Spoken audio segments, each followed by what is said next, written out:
Bienvenue. Aujourd'hui, on va se pencher sur un concept qui est à la fois très personnel et complètement universel, la prière. Qu'est-ce que c'est, au fond? Comment ça marche? Et pourquoi est-ce que ça prend autant de formes différentes? C'est tout ça qu'on va décortiquer ensemble. Allez, on plonge directement dans le vif du sujet avec cette citation assez géniale de sainte Thérèse de Lisieux.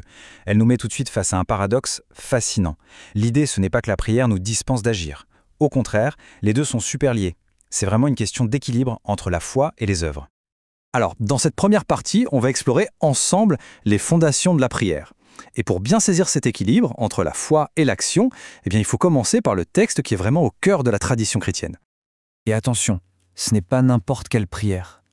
Des théologiens comme saint Jean Chrysostome disaient carrément que celui qui ne prie pas de cette façon n'est pas un vrai disciple. Pour un autre, Tertullien, c'est un véritable abrégé de l'Évangile. Donc ce qu'il faut retenir, c'est que le Notre Père, c'est bien plus qu'une simple formule. C'est le modèle de la communication avec Dieu. Bon, maintenant qu'on a posé les bases, on va aller un peu plus en profondeur. On va décortiquer les mots de ces prières si connues pour voir toute la richesse qui se cache derrière chaque phrase. On commence par le tout début, Notre Père qui es aux cieux. Ce qui est super intéressant ici, c'est que les cieux, ça ne désigne pas un endroit lointain, perdu dans l'espace. Selon les sources, ça évoque plutôt la présence de Dieu au fond de nous-mêmes. Et le mot nôtre, il nous rappelle tout de suite que ce n'est pas une prière solitaire, mais qu'elle a une dimension collective. Ici, il ne s'agit pas du tout de demander un pouvoir ou une domination. C'est plutôt une aspiration. L'idée, c'est de souhaiter que les valeurs de ce royaume, c'est-à-dire l'amour, la justice, se manifestent très concrètement, ici et maintenant, dans notre monde. La demande du pain quotidien, c'est beaucoup plus profond qu'il n'y paraît. Bien sûr, il y a le pain matériel, la nourriture dont on a besoin pour vivre. Mais c'est aussi un symbole spirituel très fort, celui du Christ lui-même, qui se donne comme nourriture dans le sacrement de l'Eucharistie. Les sources définissent le péché comme un manque d'amour. Donc cette demande de pardon, elle est directement liée à un engagement de notre part, celui de pardonner aux autres. En fait, l'un ne peut pas exister sans l'autre. Ok, le Notre Père, c'est dense, c'est profond. Mais alors, qu'est-ce qu'on fait quand on se sent un peu perdu, quand les mots ne viennent pas? Les textes proposent une alternative toute simple. C'est la prière d'alliance, et elle est d'une simplicité vraiment désarmante. Elle tient en 3 mots, 3 étapes. Merci, pour la gratitude, pardon, pour reconnaître ses failles, et s'il te plaît, pour formuler une demande. C'est une structure super accessible, un moyen simple de se recentrer.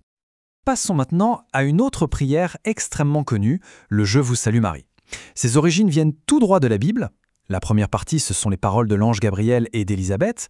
La seconde partie, celle qui commence par Sainte Marie, Mère de Dieu, elle a été ajoutée bien plus tard au Concile d'Éphèse en 431. C'est ce qu'on appelle une prière d'intercession. On demande à Marie de prier pour nous. Bon, on a vu les mots, maintenant intéressons-nous aux intentions.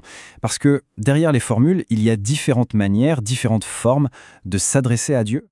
Commençons par l'adoration et la bénédiction. On peut voir ça comme 2 mouvements. L'adoration, c'est un mouvement qui monte. On reconnaît la grandeur de Dieu. Et la bénédiction, c'est un mouvement qui descend. On demande à Dieu de répandre ses bienfaits sur nous. Ce sont vraiment 2 élans qui se complètent. Celle-ci, c'est peut-être la forme de prière la plus spontanée qu'on connaisse. La demande ou la pétition, ça concerne nos propres besoins. L'intercession, c'est quand on prie pour quelqu'un d'autre. D'ailleurs, la source nous rappelle qu'Abraham a intercédé pour Sodome et que Jésus lui-même a prié pour ses disciples. Ici, c'est très simple. Il s'agit juste de dire merci. Et ça montre parfaitement comment un rituel peut être une prière. L'Eucharistie est présentée comme l'acte de remerciement par excellence, où l'on rend grâce pour le don du Christ.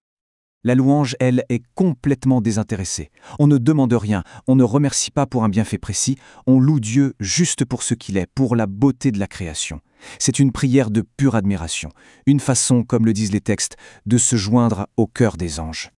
Et enfin, il y a la prière sans mots. L'oraison, c'est ça, se tenir en silence devant Dieu, un peu comme un enfant devant son père. Le but n'est pas de faire quelque chose, mais simplement d'être là, dans une relation d'amour et d'écoute silencieuse. Jusqu'à maintenant, on a beaucoup parlé de mots, d'intention, mais la prière, ça engage toute la personne, et ça inclut le corps. C'est ce qu'on va voir tout de suite. Chaque posture a une signification symbolique. Être debout, ça exprime le respect, la dignité, le fait d'être prêt à agir. Être assis, ça favorise une attitude d'écoute, de contemplation. S'agenouiller, c'est un signe d'humilité, de reconnaissance de la grandeur de Dieu. Le corps n'est donc pas du tout un obstacle à la prière, il en est un instrument à part entière. On voit bien donc que la prière est une pratique totale, qui unit l'esprit, le cœur, mais aussi le corps. Et cette pratique, elle n'est pas du tout confinée à un bâtiment, à une église. Cette citation d'Origène, un théologien des tout premiers siècles, elle élargit notre perspective de façon radicale. Si l'univers entier est un temple, alors ça veut dire que la prière peut avoir lieu absolument partout. Et ça nous laisse avec une question assez vertigineuse. Si chaque lieu est sacré, est-ce que prier, ce n'est pas tant commencer une action que de prendre conscience d'une conversation qui en fait a toujours été là? C'est une pensée sur laquelle on peut méditer.